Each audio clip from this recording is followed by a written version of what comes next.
طور پہ پوری شادی پہ جی رج کے قرآن کی مخالفت ہوگی. تیل تے کڑیاں منڈے کٹھے نچن گے، شراب پیتی جائے گی، رقص و سرور ہوگا، فل فحاشی ہوگی. حضرت جب بارات آئے گی حضرت جی پورا ڈول ہوگا، پورا فوجی بینڈ ہوگا، پھر جناب دولہے کے آگے دولہے کے دوست لنڈی ڈالیں گے، پھر آگے کیا ہوگا، کواری ننگے سر والی بغیر دوپٹوں بغیر چادروں کے کھڑی لڑکیاں نوجوان مردوں پہ پھول پھینکیں گی حضرت. پھر جناب شادی میں چست لباس، جسموں کی نمائش، سر ننگے، ون سونے ہیئر سٹائل، درمیان میں کوئی پردہ بھی نہیں، پوری تماش بھی نہیں ہوگی، پوری قرآن کی مخالفت ہوگی، پوری اللہ اور اللہ کے رسول کے حکم کی دھجیاں اڑائی جائیں گی حضرت. اور اینڈ پہ کیا ہوگا، ووٹی قرآن تھلے بھیجی جائے گی حضرت. کیا کہتا ہوگا اس وقت قرآن بھی اللہ کی بارگاہ، یا اللہ ان کو تباہ کر دے. اور میری بہنوں ہمیں نہیں طلاقیں بڑھ رہی، تم وہ جو جاتے ہوئے دلہن کو بھیجتی ہو نا قرآن کے نیچے، قرآن بددعائیں دیتا ہے تمہیں کہ پہلے میں نہیں یاد تھا تمہیں، جب ناچی تھی تب نہیں میں تمہیں یاد، جب دوپٹے اتار دیے، جب چادریں اتار دی، جب جسموں کی نمائش کی گئی، مردوں اور عورتوں کے درمیان کوئی فرق نہیں رکھا گیا، تب نہیں میں یاد. اب لگی ہو ووٹی میرے نیچے بھیجنے. ایویں نہیں بابے ہو طلاقہ ودن ڈئی دیاں. کبھی آپ نے ہفتے بعد بھی طلاق سنی ہے؟ خدا کی قسم ایسے ایسے میں فون آتے ہیں لگتا پاگل ہو جائیں گے. آپ نے کبھی 3 دن بعد بھی طلاق سنی ہے؟ آپ نے کبھی شادی کی رات بھی طلاق سنی ہے؟ وہ پتہ نہیں اس وقت وہ قرآن کتنا روتا ہوگا اللہ کی بارگاہ میں، او یا اللہ پہلے میری دھجیاں اڑائی انہوں نے، اب مجھے اب ووٹی کو میرے نیچے بھیجنے لگے. اللہ اکبر اللہ اکبر. اپنے اپنے معاملے سوارو، نہ بھیجو ان کو قرآن تھلے. کی لگے ہو اللہ کے کلام کی بے ادبی کرنے. وہ جس کے لیے اللہ کہتے ہیں لو انزلنا هذا القرآن على جبل لرأيته خاشعا متصدعا من خشیۃ اللہ. کیوں کرتے ہو اللہ کے کلام کی توہین؟ پہلے نہیں تمہیں قرآن یاد آیا؟ ایویں نہیں حضرت جی وڈے ہو طلاقاں ودن ڈئی دیاں. غور کرو بیٹھ کے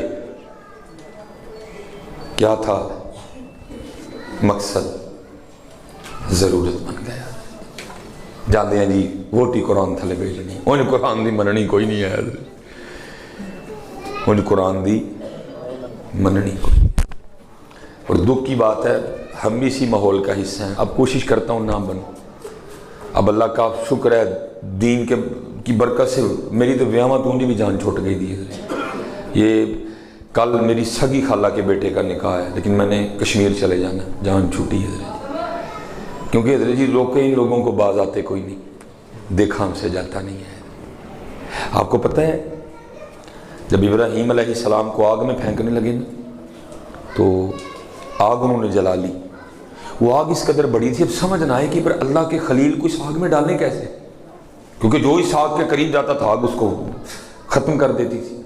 شیطان مجسم ہو کے نا سامنے آیا اور اس نے لوگوں کو نا منجنیق، جس کو غلیل ٹائپ مشین ہوتی ہے وہ بنانے کا طریقہ، کیونکہ اس نے دیکھا تھا جو جہنمی ہے نا ان کو منجنیق کے ذریعے جہنم میں پھینکا جائے گا. اس نے منجنیق دیکھ رکھی تھی، اس نے منجنیق بنانے کا طریقہ بتایا، منجنیق بن گئی. اب ہونا یہ تھا کہ حضرت جی اس کی رسی کو پکڑ کے نا کھینچ کے تو چھوڑنا تھا، جس طرح سے گلیل پڑ کے چھٹنے جب پتھر پورے پریشر سے جاتا ہے حضرت، انہوں نے بھی کھینچ کے نا رسی تو اس کو چھوڑنا تھا. اور اللہ کے خلیل حضرت ابراہیم علیہ السلام آگ میں حضرت. اب وہ کریں کیا، وہ رسی کھینچیں، رسی کھینچی نہ جائے. کیوں؟ کیونکہ اللہ کے حکم سے وہ رسی فرشتوں نے پکڑ رکھی تھی. اب شیطان دیکھ رہا تھا سارا، وہ پھر مجسم ہو گیا. اس نے کہا اس طرح کرو منجنیق کے قریب نا کوئی 2-3 عورتیں لاؤ ننگے سر والی. منجنیق کے قریب کوئی 2-3 عورتیں لاؤ ننگے سر والی. وہ تفسیر میں لکھا ہے جب وہ ننگے سر والی عورتیں منجنیق کے قریب آئیں نا تو فرشتے تو نوری مخلوق ہیں، فرشتے تو معصوم عن الخطا ہیں، ان سے تو خطا ہو ہی نہیں سکتی ہے. ان کو اللہ نے بنائے اس طرح کہ وہ غلطی کر ہی نہیں سکتے تھے. وہ کیا ہوا جب وہ ننگے سر والی عورتیں آئیں نا تو فرشتے اور رسی چھوڑ کے چلے گئے اور نمرودیوں نے رسی پکڑ کے کھینچی اور اللہ کے خلیل حضرت ابراہیم آگ میں حضرت جتھے حضرت صرف 3 سے ننگے سر والیاں بیویاں ہوں تو فرشتے اتوں بھی نس جانے اتنے تو سارے دا سارا میرج حال ہی ننگے سر والی بیبیاں نے بھریا ہوں وہاں رحمت کیسے ہوگی ہے؟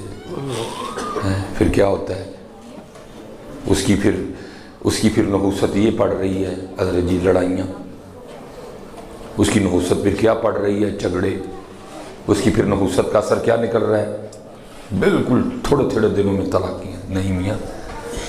مقصد ضرورت، اور میں اپنی بہنوں کو کہنا چاہوں گا، اور میری وہ بہنوں خدا دا واسطہ جے نقل کرنی جے سیدہ عائشہ دی کرو، نقل کرنی جے سیدہ کائنات دی کرو، کنہ دیا نقلیں کرن لگ پئی ہیں، کن کی نقل کر رہے؟ اچھا مجھے آپ بتائیں، اللہ ہم اتنا کبھی جانتے ہیں ان کو، لیکن نقل آج تک آپ نے کسی کو دیکھا کہ کسی نے اپنی بیٹی کا نام مادھوری رکھا ہو؟ نہ عائشہ ہی رکھاں گے لیکن نقل مادھوری دی کریں گے۔ اب یہ بھی ایک مسئلہ ہے نا، یہ ہوں تھی یہ بھی کہنا مولوی نو کمیں پتہ ہے نہ ایک ٹردا ہے، کیا کریں ادھر جائیں ہم کہاں ادھر جی، نام فاطمہ ہی رکھنا ہے، پتہ ہے فاطمہ ہی ٹھیک ہے، نام فاطمہ ہی رکھنا ہے کیونکہ پتہ ہے راستہ فاطمہ کا ہی ٹھیک ہے، لیکن دکھ یہ ہے نام فاطمہ ہے کام فاطمہ والے کوئی نہیں ہے، نام عائشہ ہے کام عائشہ والے کوئی نہیں ہے، نہ خدیجہ ہے کام خدیجہ والے کوئی نہیں، نام ام حبیبہ ہے کام ام حبیبہ والے کوئی نہیں، نام مریم ہے کام مریم والے کوئی نہیں۔ دیکھو میری بہنوں، سیدہ کائنات کا تقویٰ سیدنا امام حسن رضی اللہ تعالیٰ عنہ بڑے صاحبزادے ہیں، چھوٹے امام حسین رضی اللہ تعالیٰ عنہ، امام حسن فرماتے ہیں میری اماں سیدہ کائنات سیدہ فاطمہ وصال فرما گئیں رضی اللہ تعالیٰ عنہ، لیکن فرماتے ہیں وڈا پتر ہون دے باوجود کدی نوبت نہیں آئی حسن نے بھی اماں فاطمہ دے سر دا کوال ویکھیا ہوئے ہیں۔ اللہ اکبر اللہ اکبر۔ اور اج دی فاطمہ دے لنگے بھی تے سارا بازار بھی ویکھدا ہے، ساری گلی بھی ویکھدی ہے، سارا محلہ بھی ویکھدا ہے، لیکن وہ فاطمہ تھیں حضرت۔ امام حسن فرماتے ہیں میری اماں انتقال کر گئیں لیکن کبھی یہ نوبت نہیں آئی کہ بیٹے حسن نے بھی سر پاک کا قبال دیکھا۔ حضرت جی ضرورت مقصد سبحان اللہ سبحان ونڈ پاؤ یار، اور دکھ ہے وے، میں آپ سے کہوں گا مرضی آپ نے اپنی کرنی ہے جی، میں تو اپنا حق ادا کر چلا ہوں، اللہ حق مجھ سے بھی اس طرح ادا نہیں ہوا، میں بھی ڈرتا ہوں بڑی باتیں کرتے ہوں، کیونکہ بھولے شاہ کہندے نے سچ آکھاں تے بھانبڑ بل دے، میں اتنا کہ جتنا آپ ہضم کر سکیں حضرت جی میں اتنا بول رہا ہوں، اللہ فل سچ میں بھی کوئی نہیں بول رہا حضرت، کیونکہ بھولے شاہ فرماتے ہیں سچ آکھاں تے بھانبڑ بل دے۔ بس میں آپ سے کہوں گا حضرت اج رات میں اپنی منجی تے لیٹ کے نا ذرا ویلے ہو کے اپنا سامان چیک کریو کہ جو کٹھا کر بیٹھے ہیں وہ کی ہے جڑا چھڑ کے جانا ہے اور وہ کی ہے جڑا لے کے جانا ہے۔